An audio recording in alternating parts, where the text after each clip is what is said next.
Oke Pak Fran, kita mulai Pak Fran. Pak Iya, Cundwi siap ya? Pak Cundwi siap siap. ya? Iya, iya, oke. Oke. Shalom, selamat malam Bapak Ibu yang dikasih oleh Tuhan. Kembali berjumpa dengan Zoom meeting Roni Suwono Bible Study. Malam hari ini satu topik istimewa yaitu dengan judul Persepuluhan versi Bait Suci dan Persepuluhan versi Kemah Pertemuan.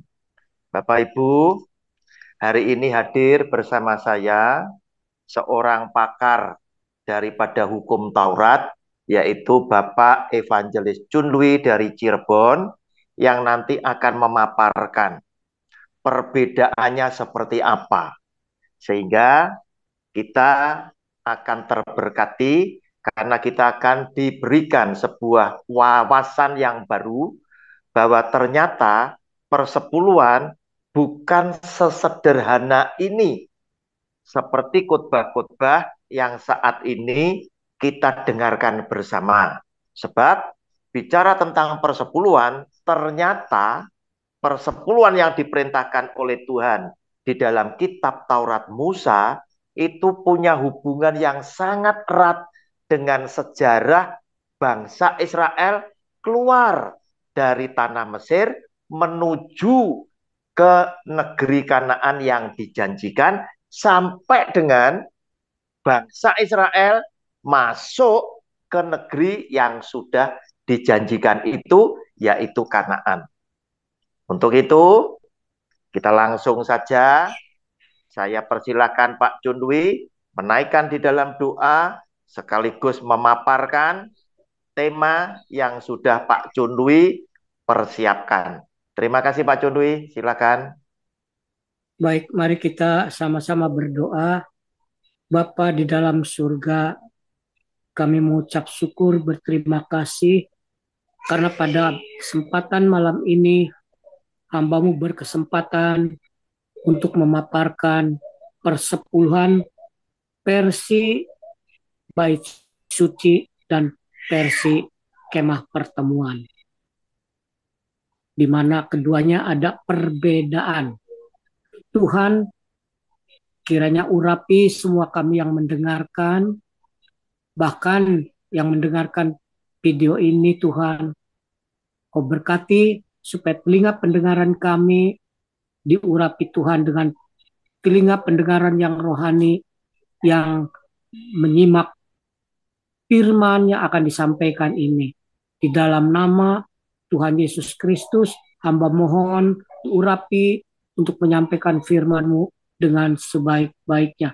Dalam nama Tuhan Yesus Kristus, haleluya, amin.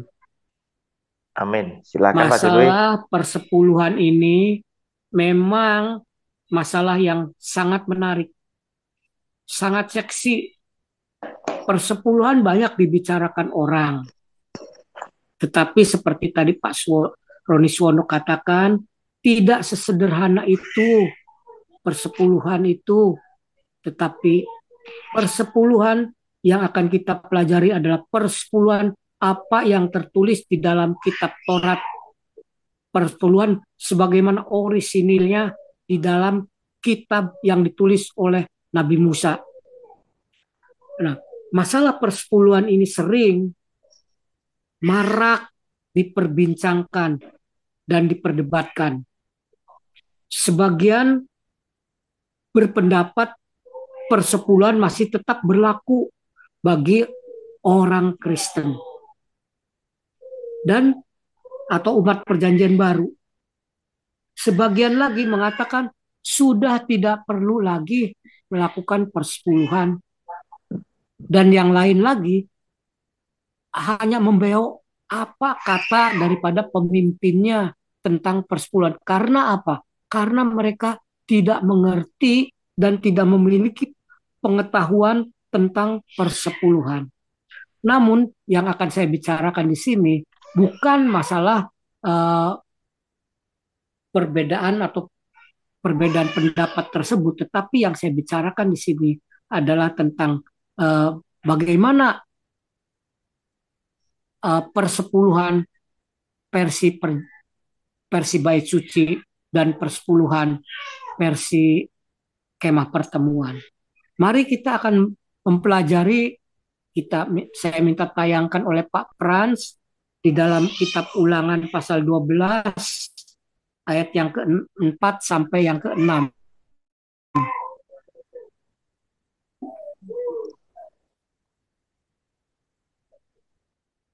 Jangan kamu berbuat seperti itu terhadap Tuhan Allahmu. Tetapi tempat yang akan dipilih Tuhan Allahmu dari segala sukumu sebagai kediamannya untuk menegakkan namanya di sana. Tempat itulah harus kamu cari dan kesanalah harus kamu pergi. Kesanalah harus kamu bawa korban bakaran dan korban sembelihanmu, persembahan persepuluhanmu, sekali lagi persembahan persepuluhanmu dan persembahan khususmu, korban nasarmu dan korban sukarelamu, anak sulungmu dan lembu sapimu dan kambing dombamu. Jadi di sini Tuhan menetapkan bahwa korban persepuluhan itu harus dibawa ke tempat yang akan ditunjukkannya, yaitu ke tempat yang akan dipilihnya, di mana di situ akan didirikan sebagai rumah Tuhan. Nah, ternyata dalam kenyataannya tempat yang ditunjukkan itu adalah Yerusalem. Maka dibangunlah bait suci di sana. Kesanalah, ke bait suci lah persepuluhan harus dibawa. Nah, itu bisa kita baca di dalam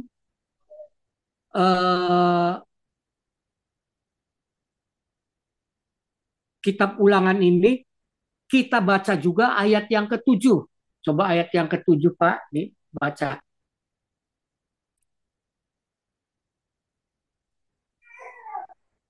Ulangan 12 ayat yang ke-7.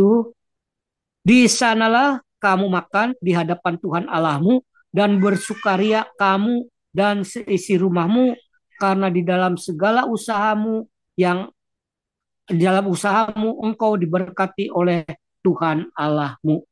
Nah, demikianlah bahwa persepuluhan di era bait suci diatur di dalam disebutkan di dalam Ulangan pasal 12 ayat 7 bahwa di sanalah persepuluhan harus dimakan untuk kamu bersukaria di hadapan Tuhan, yaitu di hadapan bait suci yang ada di Yerusalem. Di era bait suci, persepuluhan itu diatur di dalam Ulangan pasal 14 ayat 22 sampai yang ke-27 dan ayat 28 sampai yang ke-29. Itulah persepuluhan yang diatur era bait suci setelah bait suci dibangun. Persepuluhan di dalam Ulangan 14 ayat 22 sampai 23, tolong ditayangkan, Pak. Ulangan pasal 14 ayat 22 sampai 23. Haruslah engkau benar-benar mempersembahkan 1/10 dari seluruh hasil benih yang tumbuh di ladangmu tahun demi tahun. Jadi Israel setiap tahun harus mempersembahkan persepuluhan, dan persepuluhan itu harus dibawa ke bait suci, ke bait Allah. Coba ayat 23 kita. Ayat 23, di hadapan Tuhan Allahmu, di tempat yang akan dipilihnya untuk membuat namanya diam di sana, haruslah engkau memakan persembahan persepuluhan dari gandummu, dari anggurmu, dan dari minyakmu, atau dari anak sulung lembu sapimu dan kambing dombamu, supaya engkau belajar untuk selalu takut akan Tuhan Allahmu. Nah, di sini Tuhan menginstruksikan kepada Israel yang mempunyai penghasilan daripada hasil dari bercocok tanam, hasil dari berladang, dan hasil dari beternak. supaya mereka membawa persembahan persepuluhan dari gandum, dari minyak, dari anggur yang mereka tanam sendiri, yang bukan dapat hasil beli, bukan hasil dari pada membeli dari tempat lain, tetapi apa yang mereka usahakan itu sendiri, itu yang harus dibawa. Dan juga anak sulung lembu, sapi, kambing, domba. Jadi sekali ini anak sulung. Jadi yang harus dibawa adalah anak sulung, lembu, sapi, kambing, domba. Dan itu pun harus hasil beternak sendiri. Tidak boleh hasil dari beli, tidak boleh hasil dari pinjam, atau tidak boleh hasil dari utang. Nah, mereka harus makan di sana di hadapan Tuhan Allah mereka, dan mereka harus berpesta, bersukaria bersama seisi rumah mereka. Nah, jadi pesta tersebut adalah merupakan pesta petani, pesta ucapan syukur petani untuk merayakan pengumpulan hasil dari mereka berladang. Dan itu adalah satu perayaan yang harus dirayakan setiap tahun. Setiap tahun mereka harus merayakan persembahan persepuluhan itu, dan mereka yang membawa persembahan 10 itu harus makan di sana bersama dengan seisi rumahnya, bersama dengan anak yatim, bersama dengan janda, bersama dengan orang Lewi, bersama dengan orang asing yang miskin. Nah, jadi mereka harus bersukaria betul-betul di dalam satu pesta yang sangat meriah. Itu merupakan satu ucapan syukur karena hasil mereka diberkati oleh Tuhan. Dan itu merupakan perintah Tuhan, merupakan perwujudan perintah Tuhan di dalam Keluaran pasal 23 ayat 16b. Silakan Pak tolong ditayangkan Keluaran 23 ayat 16b.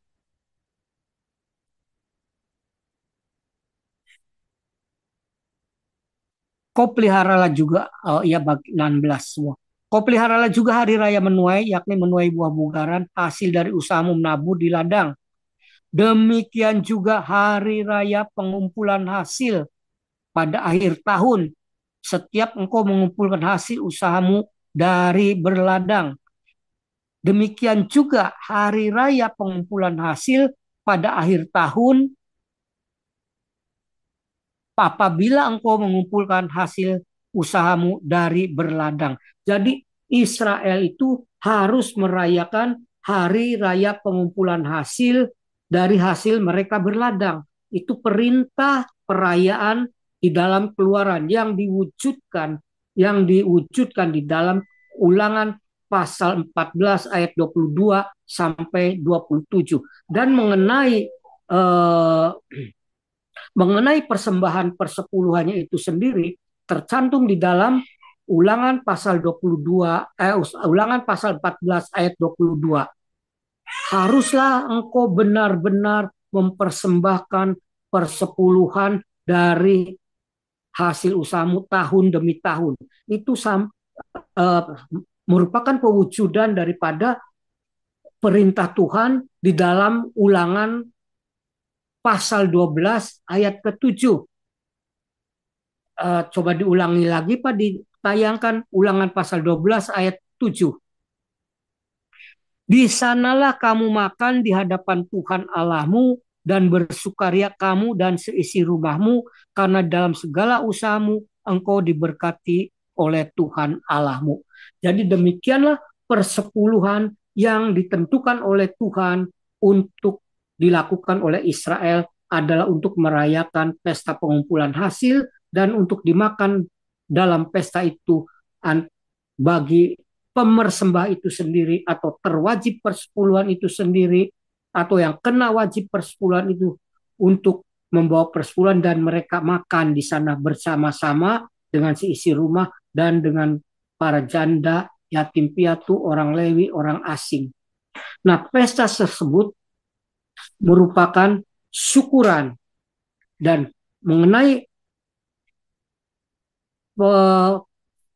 pesta itu adalah merupakan satu yang harus mempersembahkan persepuluhan. Seperti di dalam Ulangan pasal 12 ayat 7, di sanalah kamu harus mempersembahkan persepuluhanmu dan kamu harus makan dan harus bersukaria. Itu sama dengan di Ulangan pasal 14 ayat yang ke-23. Di sanalah para pemersembah itu makan persembahan persepuluhan. Nah, itulah persepuluhan yang ditentukan oleh Tuhan menurut hukum Taurat. Dan juga Israel di samping mempersembahkan persepuluhan yang tahunan, juga mereka diharuskan juga mempersembahkan persepuluhan yang per 3 tahunan untuk makanan Lewi dan imam. Dan untuk kepedulian sosial. Coba ditayangkan Ulangan pasal 14 ayat 28 sampai 29. Demikian firman Tuhan atau perintah Tuhan kepada Israel pada akhir 3 tahun. Pada akhir 3 tahun, engkau harus mengeluarkan segala persembahan persepuluhan dari hasil tanahmu dalam tahun itu dan menaruhnya di dalam kotakmu. Jadi Israel disuruh mempersembahkan persembahan persepuluhan per 3 tahunan. Jadi setiap 3 tahun sekali mereka juga harus mempersembahkan persepuluhan yang diuntukkan untuk makan para Lewi dan untuk juga kepedulian sosial. Nah, kemudian ayat yang ke-29 berkata, maka orang Lewi karena tidak mendapat milik pusaka bersama-sama dengan engkau, anak yatim, janda, dan yang ada di dalam tempatmu akan datang makan dan menjadi kenyang, supaya Tuhan Allahmu memberkati engkau di dalam segala usaha yang dikerjakan tanganmu. Itulah satu perintah Tuhan yang menginstruksikan untuk setiap 3 tahun mengeluarkan persepuluhan per 3 tahunan. Di sana juga Tuhan di samping memberikan perintah, Tuhan juga menjanjikan untuk memberkati Israel. Karena dengan memberikan persepuluhan per 3 tahunan itu, Tuhan memberikan janji untuk memberkati Israel. Nah, kemudian kita juga dapat membacanya di dalam Ulangan pasal 26 ayatnya yang ke-12 sampai 13. Coba tolong di ayat 26 sampai 12 sampai 13. Apabila di dalam tahun yang ketiga, sekali lagi, apabila di dalam tahun yang ketiga, yaitu tahun persembahan persepuluhan, engkau sudah selesai mengambil segala persembahan persepuluhan dari hasil tanahmu, maka haruslah engkau memberikannya kepada orang Lewi, orang asing, anak yatim, dan kepada janda, supaya mereka mendapat makan di dalam tempatmu dan menjadi kenyang.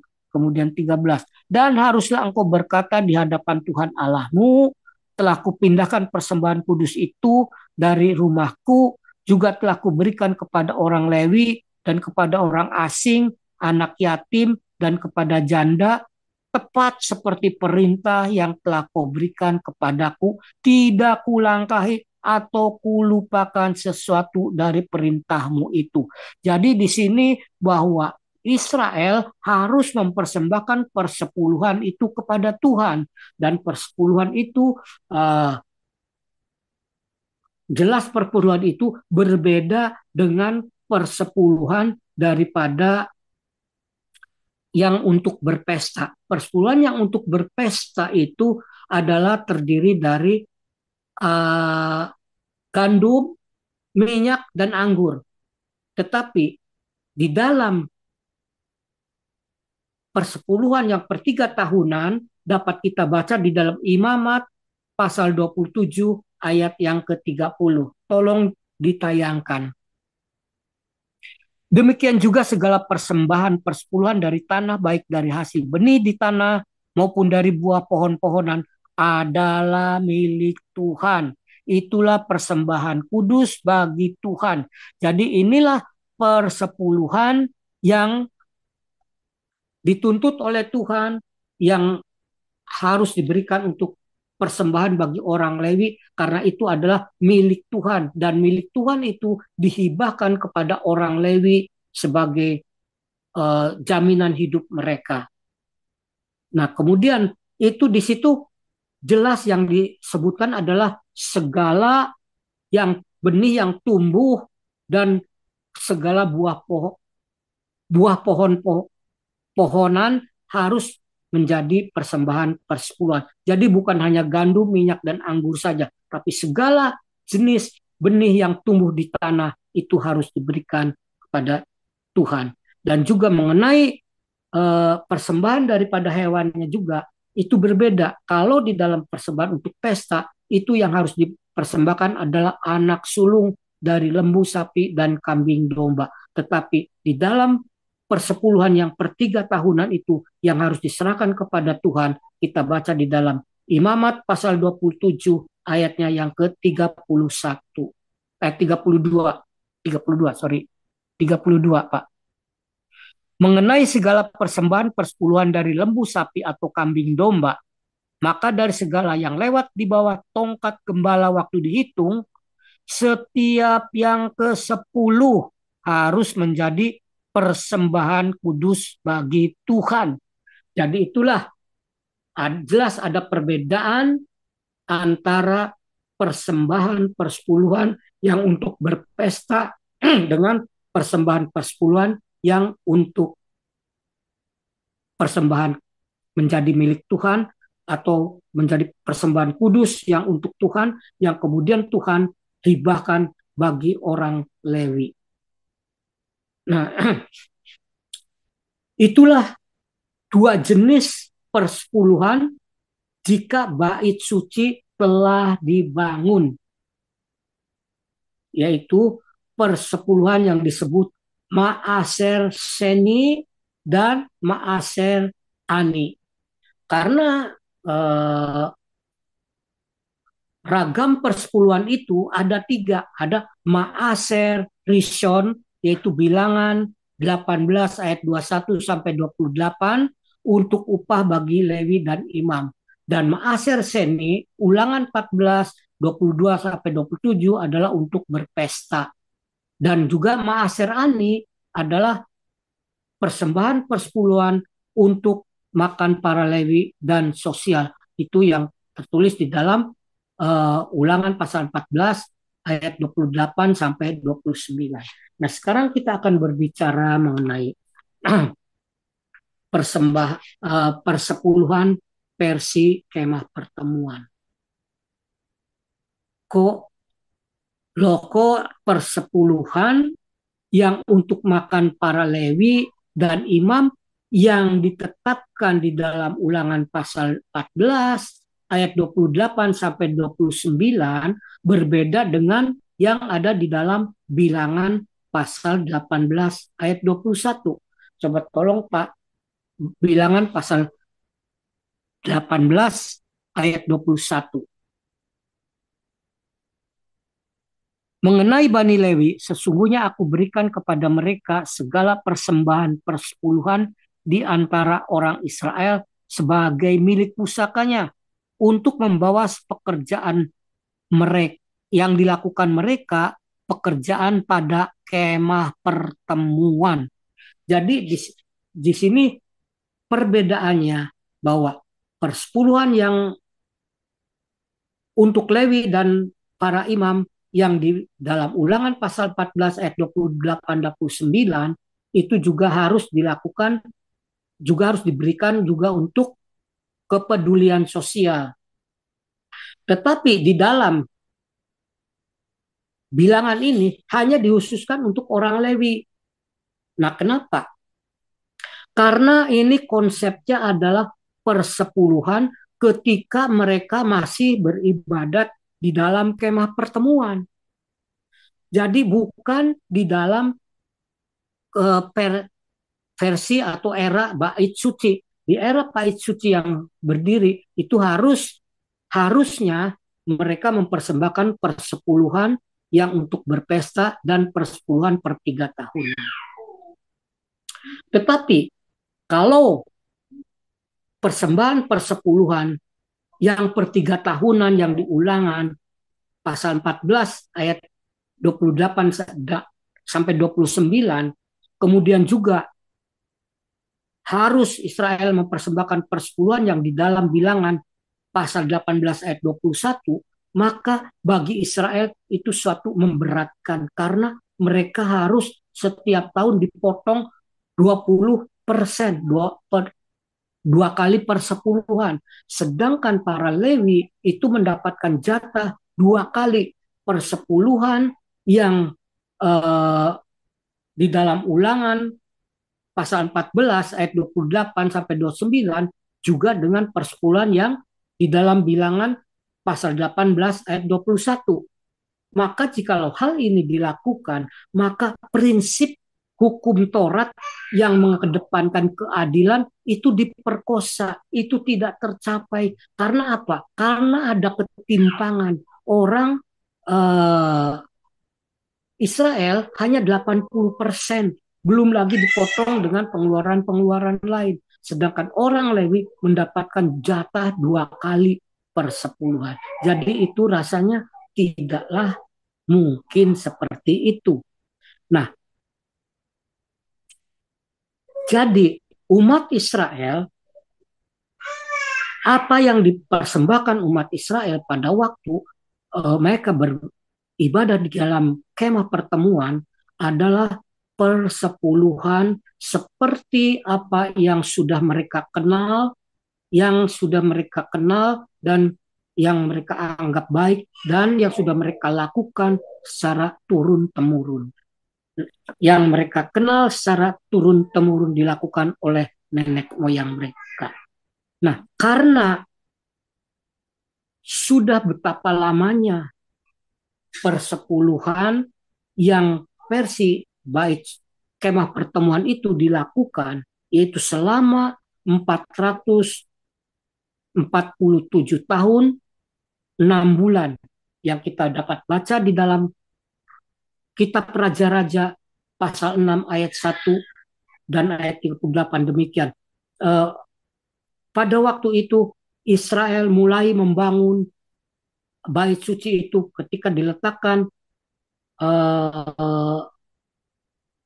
peletakan batu pertamanya itu setelah mereka 480 tahun keluar dari Mesir. Nah, karena mereka berputar-putar di Mesir itu 40 tahun, maka mereka mulai membangun itu setelah 440 tahun mereka menduduki tanah Kanaan. Dan selesai pembangunannya itu sendiri di dalam 1 Raja-Raja pasal 6 ayat yang ke-28 selesai pada tahun selama 7 tahun 6 bulan. Karena di situ dikatakan bahwa pembangunan bait suci itu selesai pada tahun ke-11 bulan ke-8 dari pemerintahan Raja Salomo. Karena pembangunan bait suci Salomo itu dimulai pada tahun ke-4 pemerintahan Salomo dan pada bulan yang kedua yaitu bulan Ziv. Nah, jadi selama 447 tahun 6 bulan mereka mempersembahkan persepuluhan menurut tradisi, menurut persepuluhan yang sudah mereka kenal, yaitu persepuluhan yang berdasarkan tradisi. Jadi secara praktis selama itu mereka tidak pernah untuk mempersembahkan persepuluhan sebagaimana Tuhan yang atur di dalam hukum Taurat, yaitu persepuluhan yang untuk pesta dan persepuluhan yang untuk Lewi adalah 3 tahun per 3 tahunan. Jadi sekarang kita berpikir persepuluhan mana yang mereka ibadahkan dan praktekkan. Mari kita baca di dalam 2 Tawarikh 31 ayat 5, ayat 6 dan ayat 12.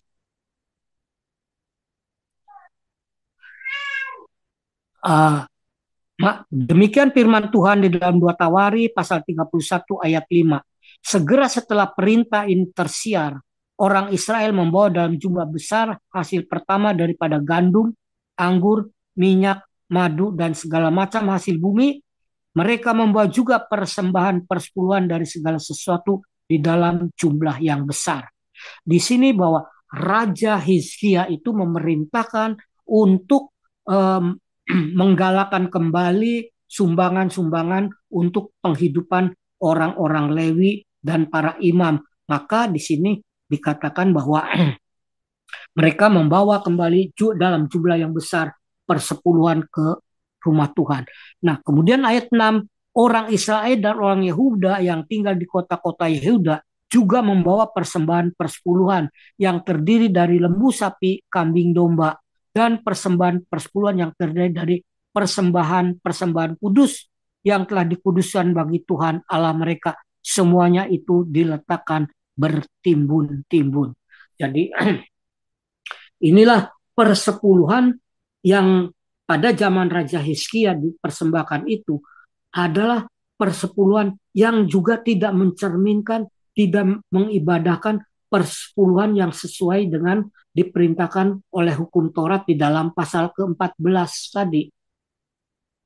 Dan kita juga akan membaca juga di dalam Nehemia pasal 10 ayat 37, pasal 30, pasal 10 ayat 37 dan 38.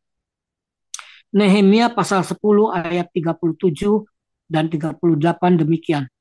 Dari tepung jelai kami yang mula-mula dan persembahan-persembahan khusus kami dan buah segala pohon dan anggur dan minyak akan kami bawa kepada imam ke bilik-bilik rumah Allah kami dan kepada orang-orang Lewi yang kami persembahkan persepuluhan dari tanah kami, karena orang Lewi inilah yang memungut persembahan persepuluhan dari segala kota pertanian kami. Jadi di sini bahwa persembahan persepuluhan yang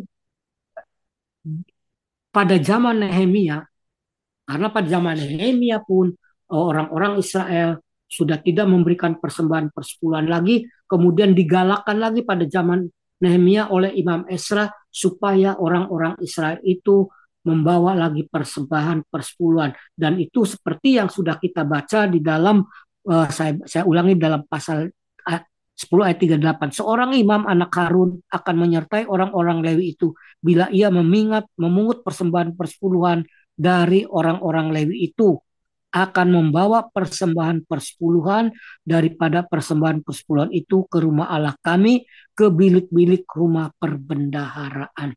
Jadi disitulah bahwa di dalam zaman Nehemia, yaitu di bawah pimpinan Esra, di bawah petunjuk Esra, umat Israel kembali membawa persembahan persepuluhan dan dibawa ke bilik-bilik rumah Tuhan, yaitu rumah perbendaharaan Tuhan, yaitu seperti yang ditawari itu juga. Persepuluhan itu bertimbun-timbun, tertumpuk, persembahan-persembahan orang Israel bertumpuk-tumpuk, disimpan di dalam bilik-bilik rumah perbendaharaan Tuhan. Jelas jadi persepuluhan jelas menurut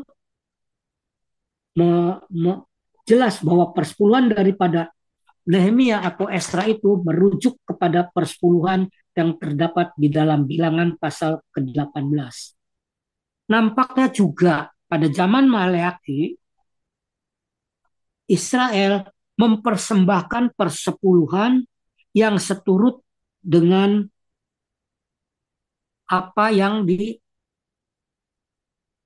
diarahkan, apa yang diajarkan oleh Esra, dan tidak seturut dengan yang di Ulangan pasal 14. Nah, mereka membeli persepuluhan seturut yang telah biasa dilakukan di kemah pertemuan, karena demikian lamanya mereka melakukan persembahan persepuluhan ala kemah pertemuan, sehingga persembahan persepuluhan itu berlanjut sampai zaman Nehemia, sampai zaman Maleaki, bahkan sampai zaman Bait Allah diruntuhkan.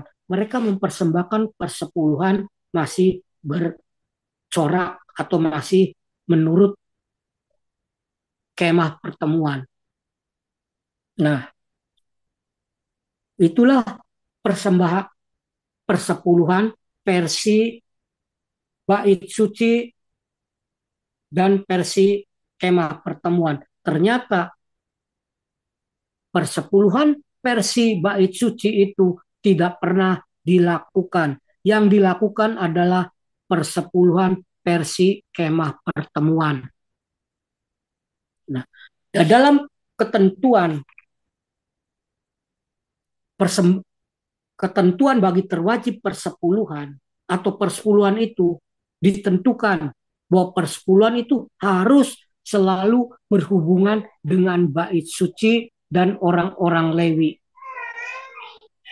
Nah, setelah bait suci itu tidak ada, bait suci itu diruntuhkan, maka otomatis persepuluhan itu karena harus berhubungan dengan bait suci dan orang Lewi, karena orang Lewi pun sudah berserak-serak, sudah tidak bertugas di bait suci, maka persepuluhan itu pun terhenti, tidak diibadahkan lagi.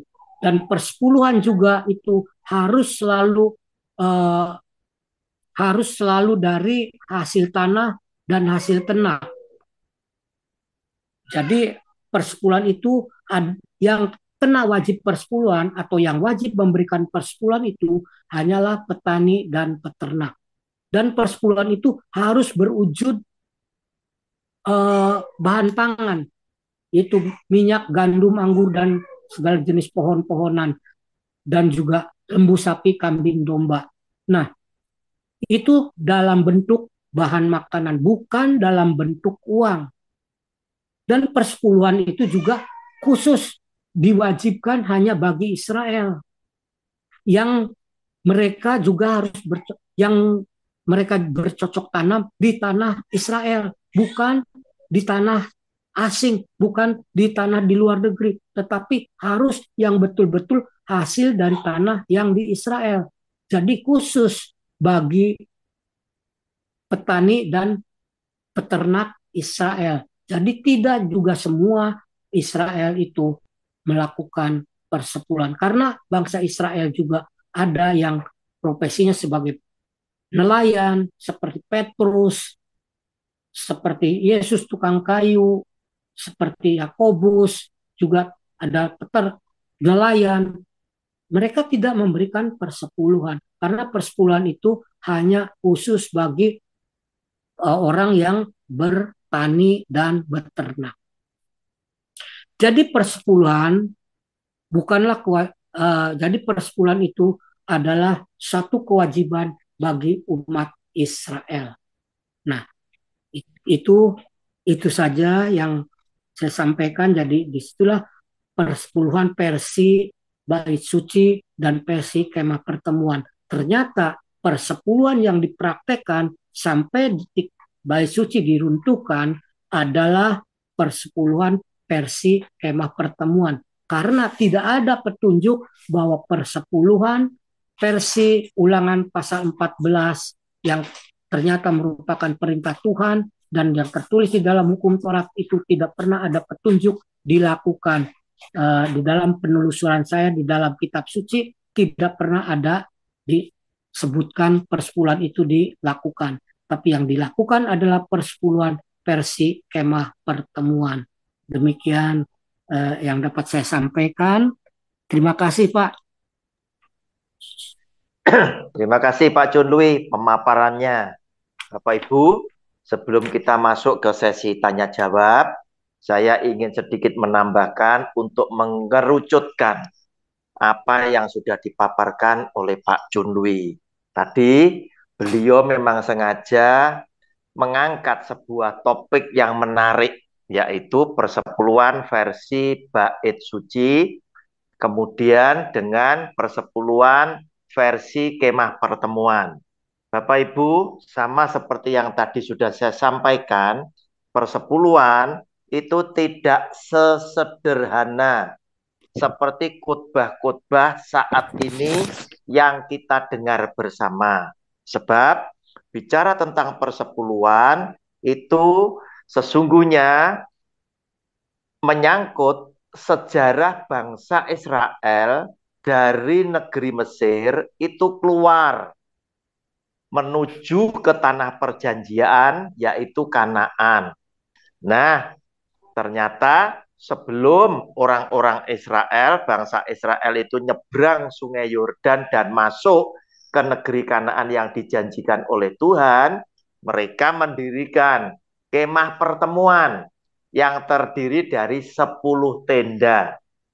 Oleh karena itu tadi Pak Junwi bilang ada versi kemah pertemuan. Nah, yang disebut kemah pertemuan adalah tempat Allah ada di situ, namun oleh karena mereka belum masuk ke negeri yang dijanjikan dan belum menjadi milik pusaka mereka, seperti yang Tuhan sudah janjikan, mereka ini mendirikan 10 tenda sesuai dengan perintah Tuhan. Kemudian bait suci baru didirikan oleh Salomo yang pertama. Setelah bangsa Israel ini nyebrang Sungai Yordan, dipimpin oleh Yosua, kemudian menang perang, menduduki negeri yang dijanjikan Kanaan, barulah bait suci itu didirikan untuk kali pertama oleh Salomo.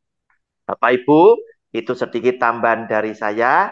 Silakan sekarang siapa yang mau bertanya langsung kepada narasumber kita, Bapak Jun Lui. Silakan. Ya, malam Pak Roni, Pak Chun Lui, Malam. Shalom. Shalom. Silakan Pak Christian langsung ke Pak Jun Lui. Ya, ini ada satu pertanyaan yaitu kebetulan anak saya itu sebagai pengurus gereja di Bandung, gereja A gitu ya. Pernah saya sampaikan mengenai apa yang sudah saya dengar dari mengenai penjelasan Pak Roni beberapa waktu yang lalu mengenai persepuluhan. Dan gereja kan anak saya menjawab, bagaimana kalau persepuluhan tidak dijalankan, duitnya buat bayar kita-kita ini apa? Karena sebagai full timer gereja, dia akan dapat gaji. Karena saya dan suaminya itu sama-sama melayani di gereja tersebut.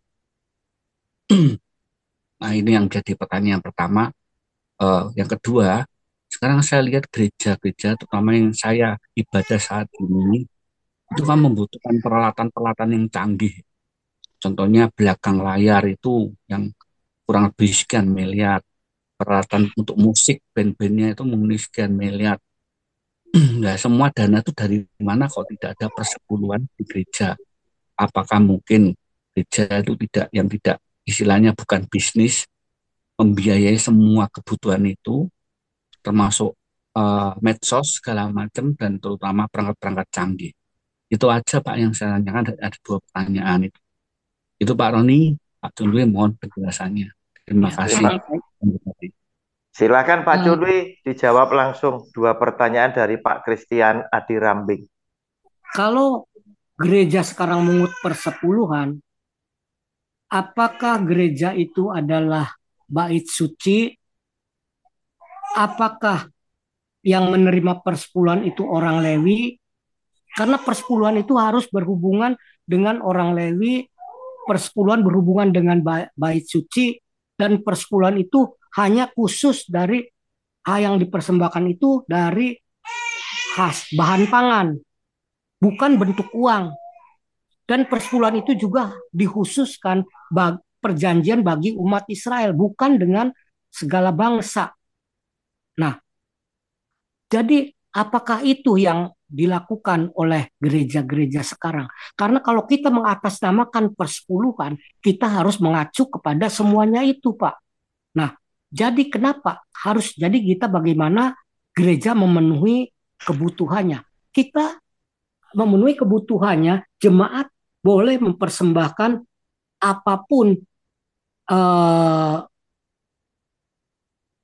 dan gereja itu harus kalau menurut persepuluhan, gereja tidak boleh memungut uang, tetapi harus memungut bahan pangan. Karena itulah persepuluhan yang ditetapkan oleh Tuhan. Tetapi kalau gereja mempersembahkan persepuluhan itu uang, itu jelas sudah menyimpang daripada hukum Taurat yang ditetapkan oleh Tuhan. Karena pada zaman Israel itu pun uang itu sudah ada sebagai alat pembayar, sebagai alat tukar, tapi itu tidak mereka lakukan. Tetap mereka mempersembahkannya dari bahan pangan. Nah, kemudian eh, bagaimana gereja bisa memenuhi memenuhi kebutuhan-kebutuhan operasional gereja, segala macam yang dibutuhkan oleh gereja. Nah, itu kita mempersembahkan uh, dalam jumlah yang tidak ditetapkan, tidak dipatok seperti orang Israel harus 10%. Tidak, kita boleh saja 15%, 20%, 30% bagi orang-orang yang kaya. 30% itu uh, orang yang penghasilnya 1 bulan 1 miliar. 30% itu bukan apa-apa.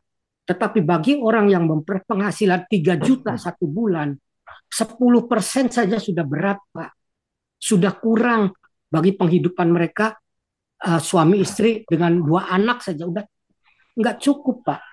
Jadi disitulah prinsip keadilan itu terperkosa, teraniaya, tidak ada keadilan. Jadi orang kaya mereka sih aman memberikan persepuluhan, tapi bagi orang miskin itu tentu sangat memberatkan. Karena sistem persepuluhan itu pukul rata, semua baik miskin baik kaya itu harus mempersembahkan persepuluhan. Itu ajaran gereja, Pak. Jadi, nah kemudian bagaimana kita harus mengajarkan kepada jemaat untuk mempersembahkan persembahannya. Mari kita baca di dalam Matius pasal 5 ayatnya yang ke-20, Pak. Tolong Matius pasal 5 ayat yang ke-20 dibaca, ditayangkan.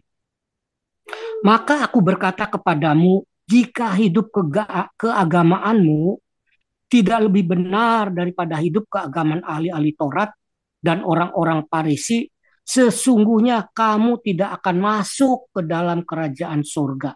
Jadi di sini bahwa kehidupan keagamaan kita harus lebih benar dari kehidupan keagamaan ahli-ahli Taurat dan orang-orang Farisi. Kalau orang-orang Farisi mempersembahkan persepuluhan itu berdasarkan kewajiban karena diharuskan, karena diwajibkan.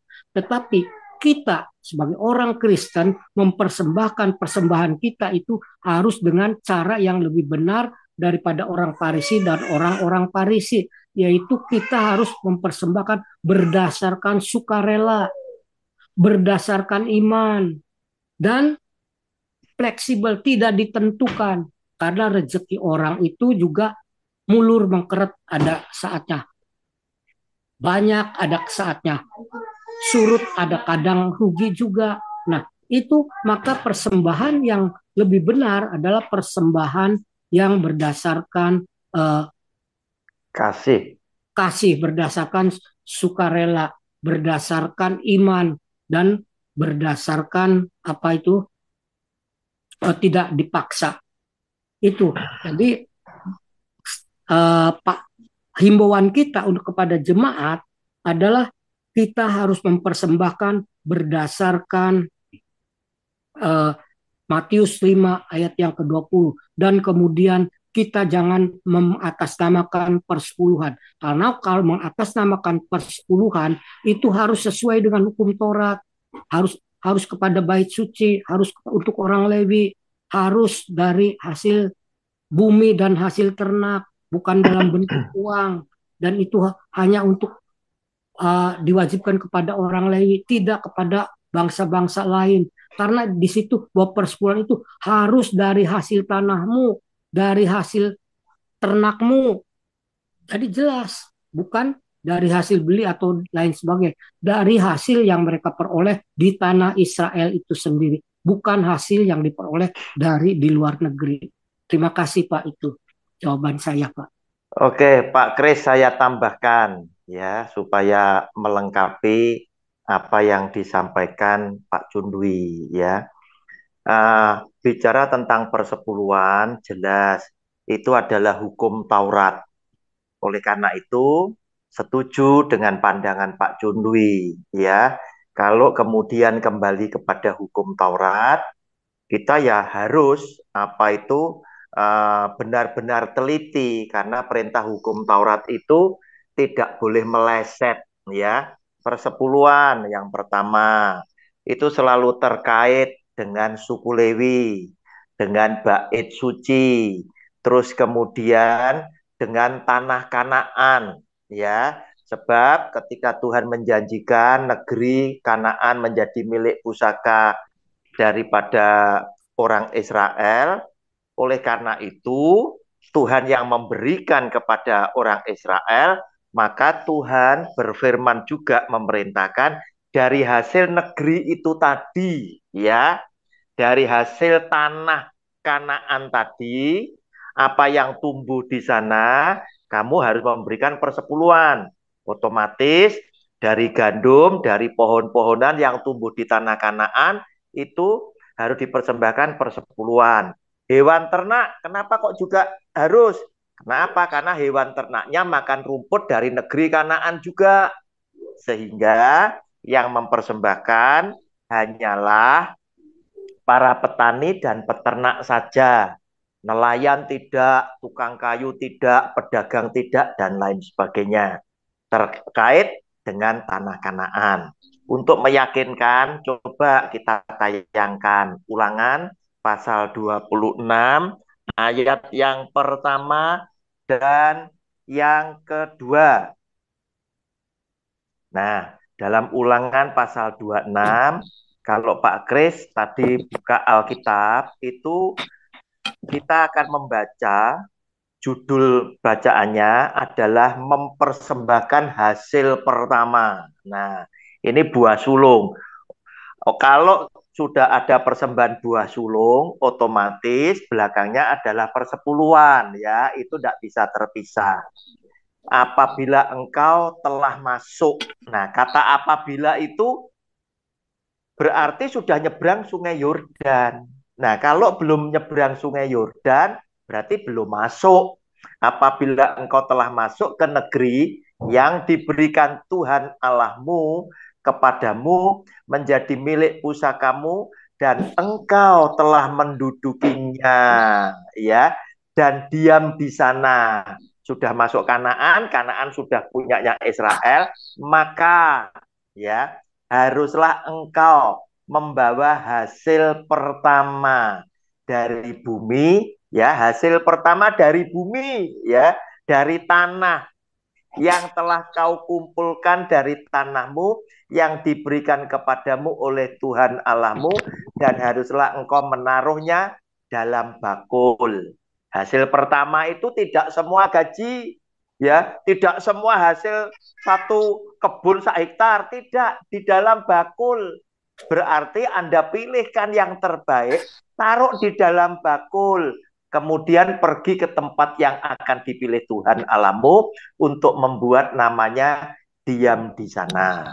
Lebih jelasnya, Pak Kris nanti boleh baca Ulangan pasal 26 mulai ayat 1 sampai dengan ayat yang ke-13, ya. Nah, Pak Kris, kemudian kita tahu, ya, berarti itu terkait dengan tanah Kanaan.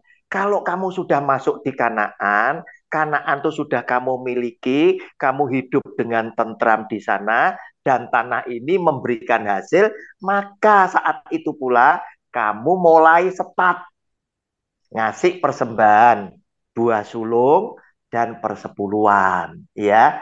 Sebelumnya ke sana enggak usah, ya. Berarti betul apa yang dikatakan Pak Cundwi, persembahan persepuluhan itu terkait dengan tanah Kanaan saja, orang Israel saja. Yang di luar Israel tidak usah. Buktinya apa? Sebelum mereka masuk, mereka belum ngasih apa-apa, ya. Sebelum mereka masuk ke negeri Kanaan, mereka itu loh belum memberikan apa-apa untuk Tuhan, ya. Karena apa? Yang diminta oleh Tuhan persepuluhan itu dari negeri Kanaan. Kemudian pertanyaan yang kedua, selalu aja jemaat, ya, dari gereja yang memungut persepuluhan itu pertanyaannya seperti Pak Christian, Pak Junwi, Pak Fran, ya. Kalau tidak ada persepuluhan, gereja itu bagaimana cara membiayainya? Padahal gereja butuh alat. Di belakang mimbar ini ada apa itu namanya, LCD yang gede, itu miliaran, ya. Alat musik miliaran, dan gaji para pekerjanya dan lain sebagainya. Pak Kris, bukankah gereja Pentakosta itu yang terlalu yakin bahwa mereka adalah orang-orang yang diurapi oleh Roh Kudus, ya, banyak buat mukjizat, ya. Lihat, apakah Anda pikir gereja Katolik tidak semegah yang Anda punya gereja? Di belakang mimbar gereja Katolik itu banyak loh. Yang ada LCD raksasanya, termasuk gereja Protestan, Reform, dan lain sebagainya. Mereka tidak memungut persepuluhan. Tetapi ketika ada program, oh kita butuh LCD harganya sekian, itu langsung diumumkan, ya. Sementara gereja ada uang kas sekian untuk pembelian LCD, ya. Kita kumpulkan, kita galang dana, dan dana itu terkumpul, LCD itu ada, ya. Nah, lihat, bukan hanya gereja Anda yang punya LCD, tapi gereja-gereja yang tidak pungut persepuluhan juga tidak kalah megahnya. Mengapa mereka bisa? Sedangkan Anda yang begitu yakin diurapi oleh Roh Kudus, berbahasa roh, Anda selalu berkata, kalau tidak ada persepuluhan, kiamatlah kami. Nah, ini tadi. Demikian Pak Kris. Bisa difahami Pak Kris? Iya, terima kasih Pak Chunwi juga Pak Roni. Oke. Memang ini satu yang ingin saya tanyakan.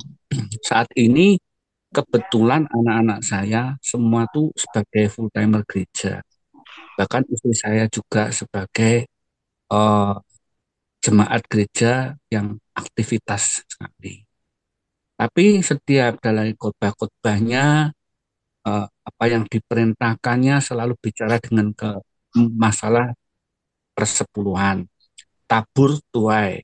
Bahkan dari khotbah-khotbahnya, bahkan dari kesaksiannya, bagaimana dia terpuruk, hutangnya banyak, tapi tetap dia mau taat, dia melakukan perpuluhan dan luar biasa, hari saya diberkati 10 kali, bahkan sekarang kesaksian-kesaksian yang seperti itu. Sehingga memotivasi jemaat-jemaat, ini juga menjadikan dilema ya. Sehingga mereka berharap persepuluhan itu akan memulihkan mereka yang dari keterpurukan menjadi eh, apa menjadi pulih ya gitu. Ini dilema saya, yaitu anak saya, istri saya semua sudah termotivasi seperti itu. Bahkan saya aja lihat Zoom, bahkan untuk Zoom-nya di Zoom ini, istri saya aja bilang, wah nggak benar sesat, segala macam lah gitu lah. Ini yang jadi program bingung saya.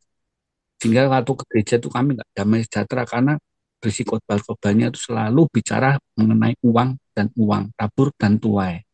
Tuh. Terus bagaimana Pak? Apakah saya harus berbeda gereja dengan istri saya mencari gereja yang sebenarnya seperti yang firman Tuhan sampaikan atau tetap saya seperti ini gitu. Ini yang minta masukan aja buat Pak Roni dan Pak Junlui dengan kondisi saya yang seperti ini bagaimana? Makasih. Silakan Pak Culwi dulu, Pak. Ya, saya sarankan kita tetap berpegang kepada apa yang dikatakan oleh firman Tuhan. Dan apakah misi gereja itu hanya untuk mencari kita kekayaan ataukah keselamatan? Itu yang harus kita pegang, Pak. Jadi gereja itu memberitakan keselamatan apa memberitakan tentang keberkatan secara jasmani. Bahkan Rasul Yohanes bilang bahwa kamu harus membenci duniawi. Jadi kalau kamu hidup secara duniawi, mencintai duniawi, kamu menjadikan dirimu musuh Allah. Nah, itu.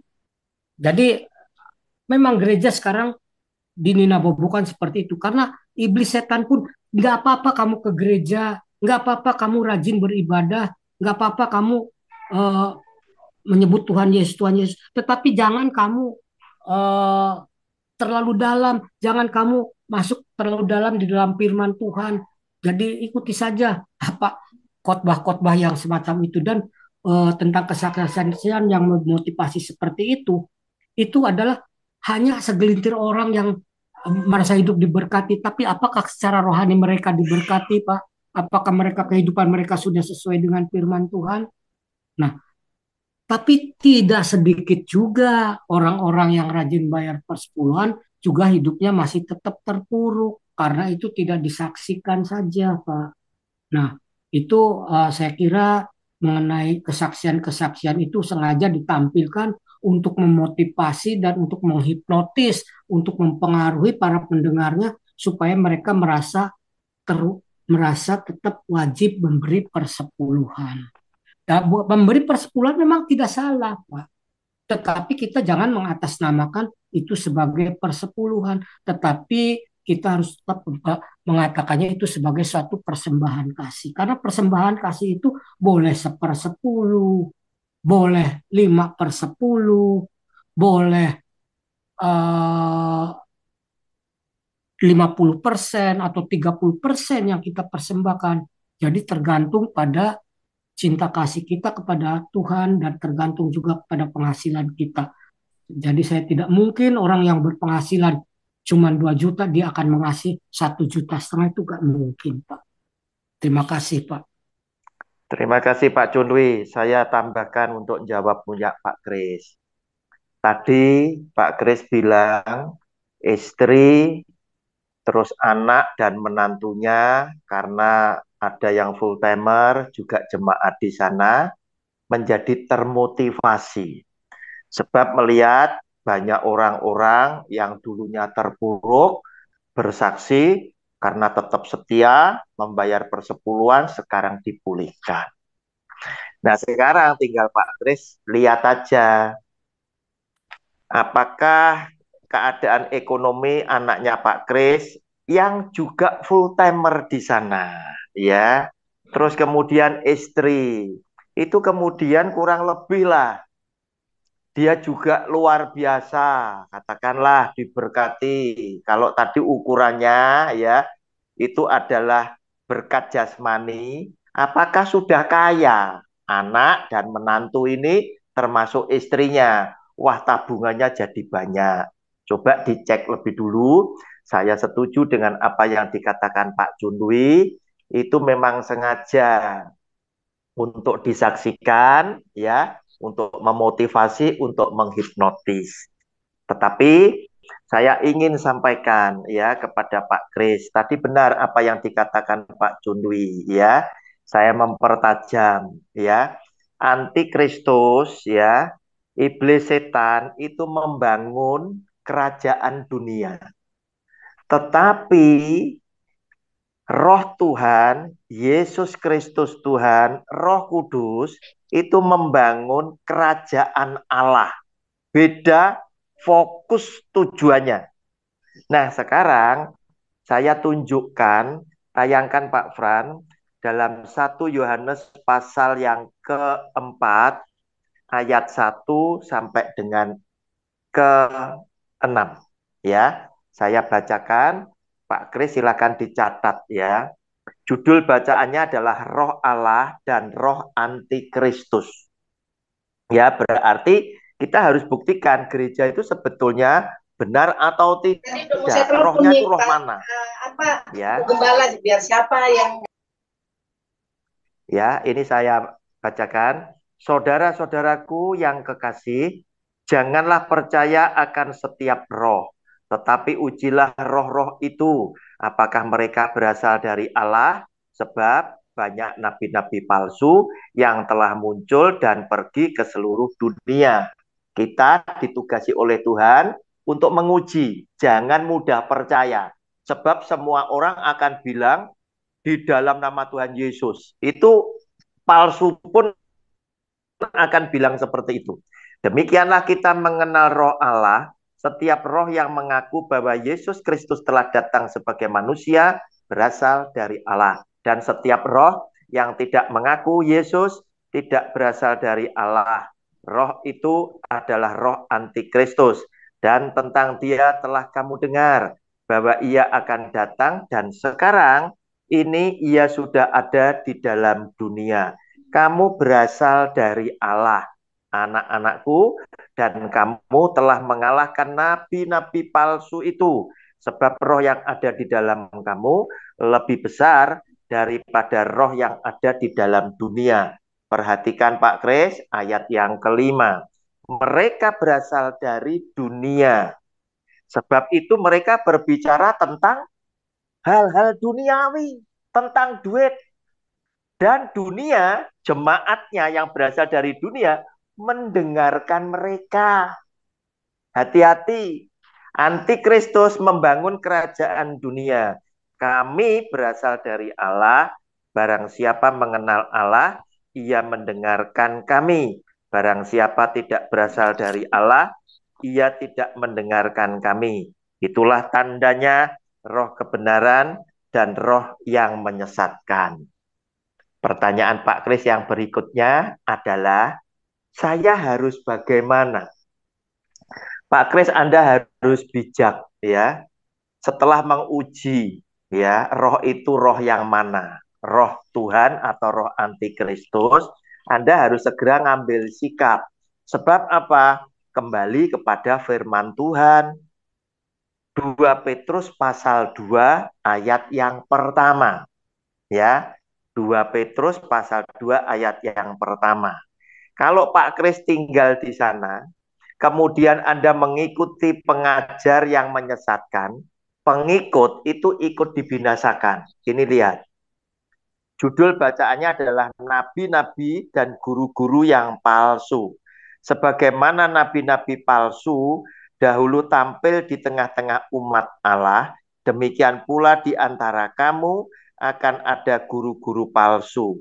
Mereka akan memasukkan pengajaran-pengajaran sesat yang membinasakan. Mereka memasukkan pengajaran-pengajaran sesat yang membinasakan, garis bawahi. Bahkan mereka akan menyangkal penguasa yang telah menebus mereka. Dan dengan jalan demikian segera mendatangkan kebinasaan atas diri mereka. Atas diri mereka ini termasuk pengajar dan yang disesatkan. Sebab pengajaran-pengajaran yang dimasukkan itu yang membinasakan. Berarti pengikut itu pun termasuk yang dibinasakan sebab dia ngikut si penyesat tersebut. Demikian Pak Kris, ada yang lain? Oh ya, terus bagaimana Pak sikap saya nih kalau anak saya sudah di gereja tersebut sebagai full timer, istri saya juga di sana dan kalau saya merasa tidak benar seperti yang khotbah yang sampaikan Pak Junwi, Pak Roni, ini pergumulan saya yang lama sekali Pak Roni. Iya, Nah, sehingga iya, kalau saya di gereja lain, bahkan saat ini kalau saya bicara dianggap saya itu sesat. iya, Nah, apakah saya cari gereja, ada di sini juga gereja-gereja yang menurut saya sudah saya datang itu benar. Mereka iya, tidak selalu bicara per bulan bicara mengenai Bible study, bicara mengenai kebenaran firman, tidak selalu bicara mengenai tabur tuai, bicara mengenai iya, kemakmuran. Ya. Ini yang membuat iya, saya menjadi dilema. Bagaimana? Apakah yang harus saya lakukan menurut Pak Roni? Saya ini juga sedang bingung ini Pak. Itu Pak Roni, tolong iya. membantu. Oke, terima kasih. Keselamatan itu pribadi lepas pribadi, ya. Jadi kita tidak bisa gandeng yang lainnya. Kita juga tidak bisa nunut orang lain, ya. Keputusan kita masing-masing. Oleh karena itu, jika Pak Kris sudah menemukan mana yang paling sesuai dengan kitab suci ini, Anda harusnya ngikut yang ke sini. Sebab apa? Yang dunia ya, yang dunia bicara selalu dunia itu memang dari roh antikristus tadi. Mereka bicara hal-hal duniawi sebab apa? Mereka dari dunia. Kenapa? Karena iblis setan juga menguji Tuhan Yesus mencobai di padang gurun itu juga tentang hal-hal duniawi. Ubah batu jadi roti. Tak berikan segala isi dunia asal engkau datang menyembah kepadaku. Ini juga tentang dunia. Ayo kalau engkau anak Tuhan dari atas loncat ke bawah, membangkitkan kesombongan. Ini adalah cara-cara iblis dan firman Tuhan juga mengingatkan kepada kita Pak Kris 1 Yohanes pasal 2 ayat 15 dan 16 ya, isinya dunia itu cuma ini loh.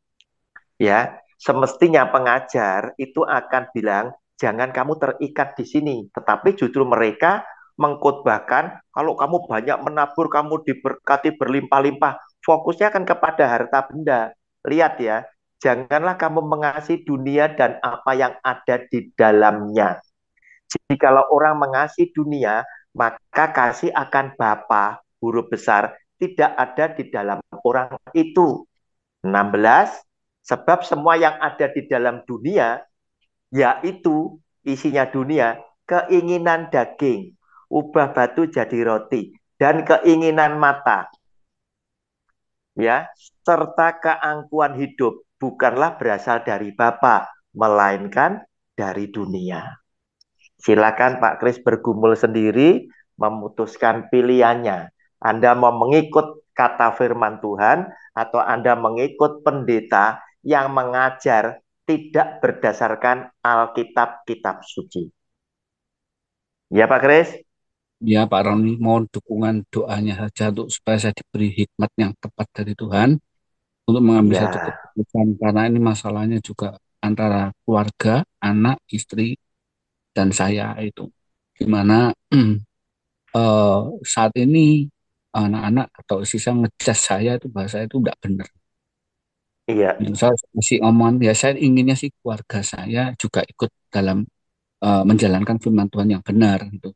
Bukan karena lihat gereja yang begitu banyak ya, bahkan sekarang buka di Singapura ya. Itu iya, tapi dengan ajaran yang salah gitu. Itu aja Pak iya. nih. Tolong Ya didoakan Pak juga Kris. Pak Jadi Sendiri ya. nasihat Makasih. saya Pak, supaya Hmm. mereka diajak kembali, ajak kepada firman Tuhan.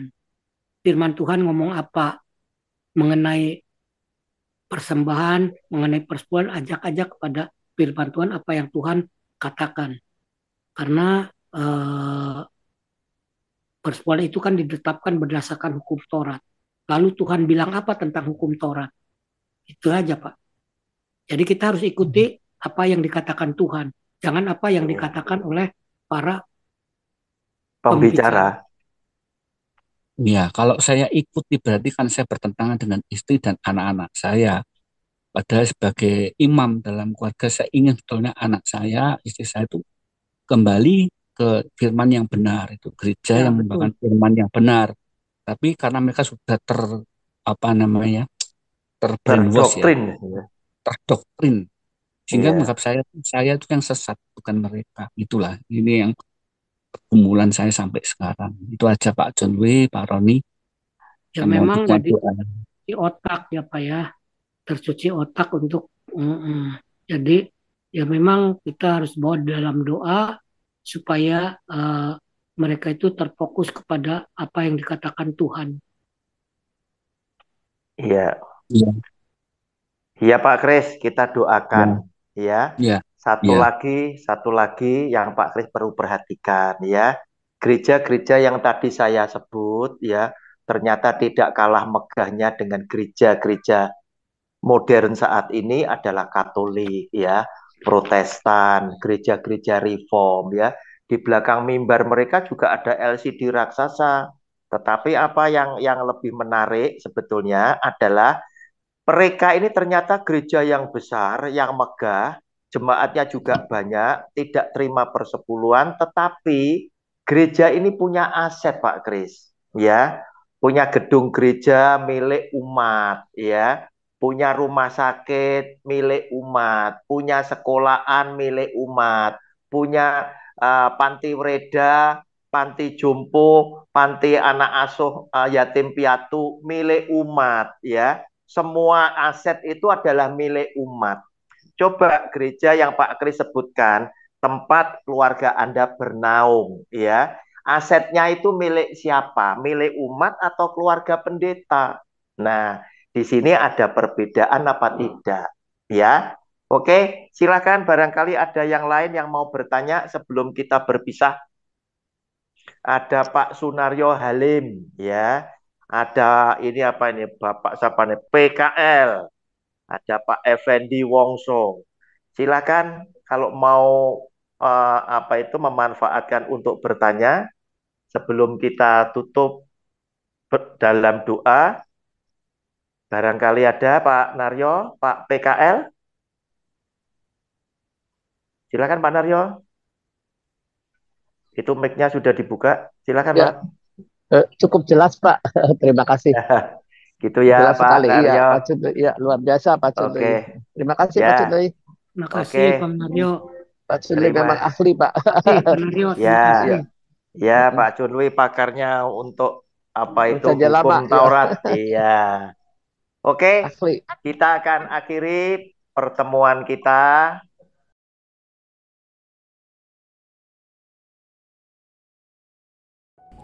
Shalom kepada semua penonton video saya. Jika Anda merasa terberkati dengan video saya, jangan lupa bantu like dan share ke semua saudara-saudaramu. Saya sedang berjuang bersama Anda menegakkan kebenaran firman Tuhan di zaman yang semakin jahat ini. Terima kasih banyak atas dukungan dan empatinya kepada saya. Selamat berjuang dan melayani Tuhan kita, Yesus Kristus. Salam damai buat semua keluarga dari saya, Evangelis Roni Suwono.